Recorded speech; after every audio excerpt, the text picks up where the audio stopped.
more can I say? Top Billin. Yo, this is how we do. My man Howie Roseman back at it again, assembling the best roster in all of football. And once again, on roster cut day, he acquires a key piece. I'm saying a key piece because I understand what this Eagles roster is all about. You talk about making 12 personnel something that nobody can deal with, right? Whether it be 12 or 22 personnel, however they want to run that there. One back, two tight ends, two receivers. That's nasty. Acquiring Albert O, right, from the Denver Broncos. My man Albert Okwuegbunam. Hey, you know me, baby. Covering Georgia all this time. I remember that man going against Georgia when he was at Missouri and completely busting that ass. I was like, damn, who is this dude? He can run. Come to find out, he could actually run, right? He's like 260 pounds or something like that, running a 4.40. The guy is a complete freak. You put him next to a guy like Dallas Goedert, right? Much respect to a Calcaterra and those guys like that, but man, Albert O to me is on a different level as far as the physicality goes, as far as being able to go up and get the ball in red zone situations. I think Dallas Goedert is one of the best out there.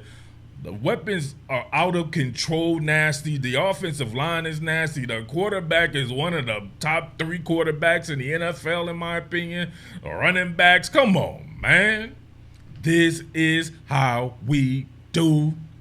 But listen, I want to talk about Albert O right here, and I'll talk about a little bit of the roster cuts after that. Albert O, you see him right here. They usually have him, right, when he was in Denver, flexed off, right? Not necessarily an inline tight end, more of a big slot receiver / H-back type. He can fit right in the Coach Brian Johnson offense doing the same thing. You see the sail route right here, and watch him go up and get up for the downstroke on this bad boy right here. Check this out. Look at that. And goes up and, nasty. Look at this. Look at the break right there on the transition, separate, and then go up and box out. What are we doing here, baby? Charles Barkley, Moses Malone style up in this bitch, boxing out. Look at him go, put the ball between himself and the defender, right? You got to go through him to get the ball. That man squeezing it ain't happening, Captain. Bang, and you going to fertilize yourself and be hurt. Look at that, my man right there, he's snoozing. Albert Odo, he getting up, talking trash to him. Let's get it, baby. Listen, I already know Mr. Hater, man. Albert O sucks. Jersey sucks. Philly sucks. Eagles suck. Everything sucks. You just mad. You swinging in the air. You saw the news break. You swinging in the air all crazy and throwing lead hooks, leaving your chin all out and shit like that, bro. Come on, man. We cut you right there in your chin and send you to Zombie Town, baby. Just like the Eagles are going to send everybody to Zombie Town this year. And you got Albert O here, once again, split off, right? Running that cell route this time. And he does a great job on the transition again, right? Get some Dr. Fauci style separation there. Look at that. Just a straight over move, right? My man tries to bite the physicality, right? Like, check this out. He tries to bite that physicality. Look at that. Like, why is this a thing? Come on.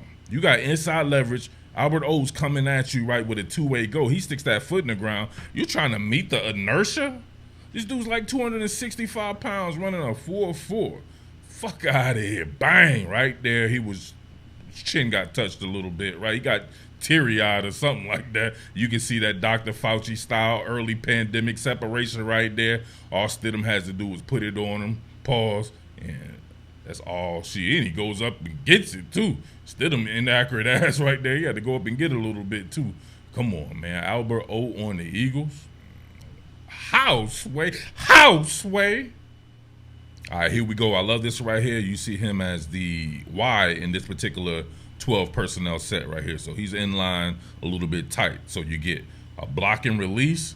They did a great job of getting him out in space right here. Coach Johnson has a vast screen game as well that he bringing over from Coach Mullen, my man, former Florida Gators head coach there. And you could definitely see some of this in the arsenal right here. Block, release, and they released the tight end to the other side of it. Oh, man. Giving that man nausea. Nausea. You got to take one of them Advils or Tylenol or something like that. You getting nauseous and shit like that. Somebody jumping over your head. Oh, what's that shit called? vertigo or some shit like that.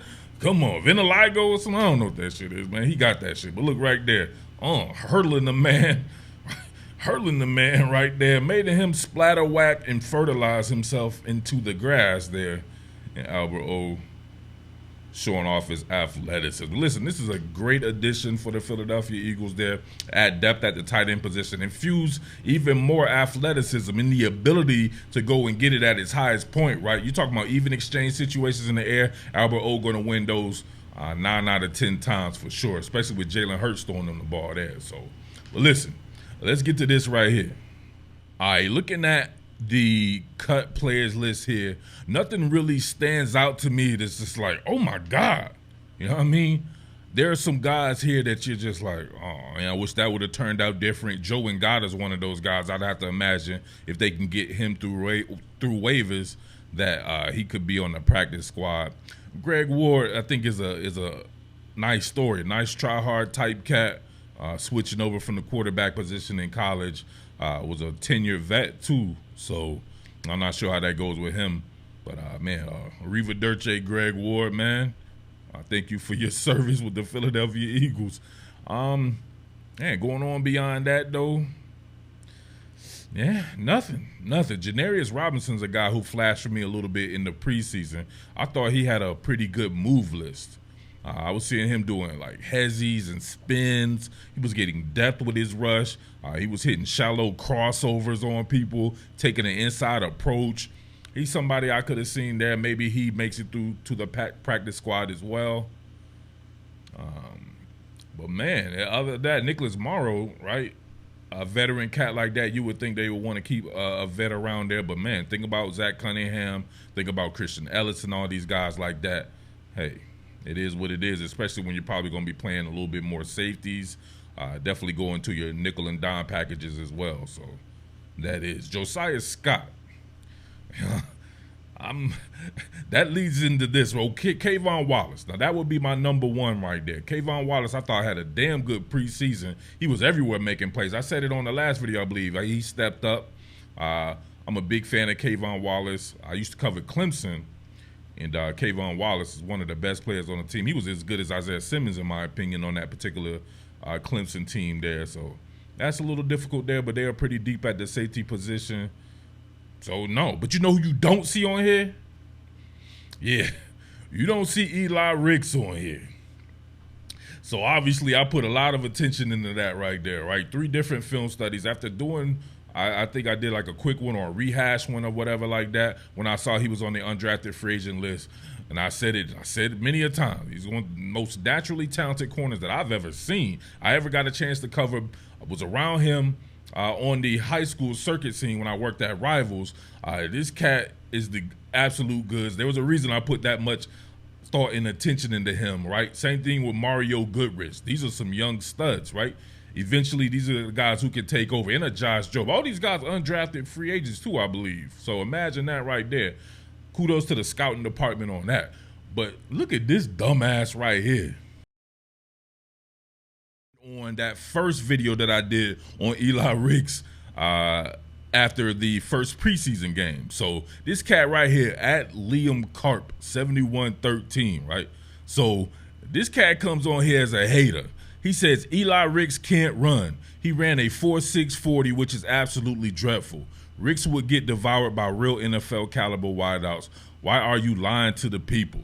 Being a legit NFL corner in NFL, you need to show out a lot more than 4 plays, my dude. It's about consistency over a vast body of plays to be a bona fide NFL player. The fuck is he talking about, bro? It's always dudes like that have to go to the extreme like Vanilla Ice. I'm covering that one preseason game. I did not make Hall of Fame declarations or anything like that. These dudes can't make any actual points, so they have to go overboard to just have something to say. Listen, look at this out right here. You anointing this cat over 4 plays? Come on, bro. Reiss will not even make this Eagles team. Mark my word. How's that working out for this clown, right? Mark your words. Who the fuck are you? You're an internet commentator. You probably never even played football before. And you acting like you make personnel decisions for the Philadelphia Eagles, anybody with half a brain could see that that's the exact type of dude that the Philadelphia Eagles would go for.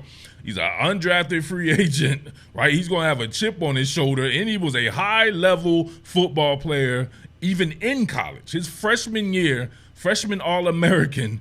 If you didn't see him, if he was smart and didn't run a 40, right? Some of these guys are smart, and you don't know their 40 times because they just don't run the 40, right? Or run that bitch at a pro day or something when you get home cooking, or you know what I'm saying, or something like that. A lot of people come into the NFL without 40 times. You wouldn't be worried about his 40 time because you would just go by the film, right? And the film had suggested that this guy was one of the best doing it, period. Whatever he had going on between the transition of LSU and Alabama, hey, man, it is what it is. But what you seeing, and you seeing a dude out there in the preseason as an undrafted free agent, so it's not like he's a number one player himself. He's playing against guys who are in his situation, and he's doing damn good doing it. Now he makes the 53-man roster, and this dude would never show back up, right? Or he would show back up and put different stipulations on it. Well, now he needs to make the Pro Bowl or the Hall of Fame. But that's something goofy, man. Listen, you guys got to stop going around the internet as haters. Stop wishing ill on the next man. What type of chick shit is that, bro? For real. You dudes are miserable as hell, so you wish ill on other cats. I don't want to see no man out there. I can't lie. Right? If you my enemy, I want to see all kinds of bad shit happen to you. But dudes you don't know who are just playing football, how you have that type of animosity towards them, right? Is it because you couldn't play? Is it because you'll never make generational wealth playing a sport that you probably think about all day and you can't make money at it?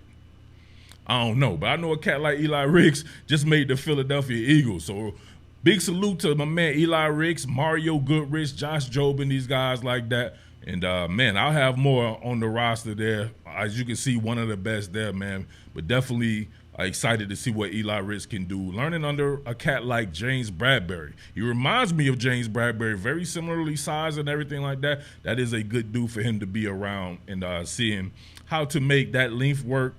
And I bet you JB definitely didn't run a fast 40 time either, but he's an all-pro NFL corner. So stop worrying about time, speed, and straight line speed and shit like that. They ain't got nothing to do with anything, baby. Most of the routes in the NFL are transitional. Can you defend a transition? Can you flip your hips? Can you play football with your feet and not your hands? Do you understand route concepts? Do you understand route development? Do you understand pre-snap warfare? You understand what to do in a certain situation to get yourself out of a jam? Can you make split-second decisions? That's football, man. It's not about running 40 yards over a straight line. That shit corny, all right? But listen, rant over. It's your boy Jersey Murph. As always, much love to everybody out there in the Philadelphia metropolitan area, the Delaware Valley, baby. South Jersey, as always, stand up. We in here. Let's get it. What more can I say? Top Billin.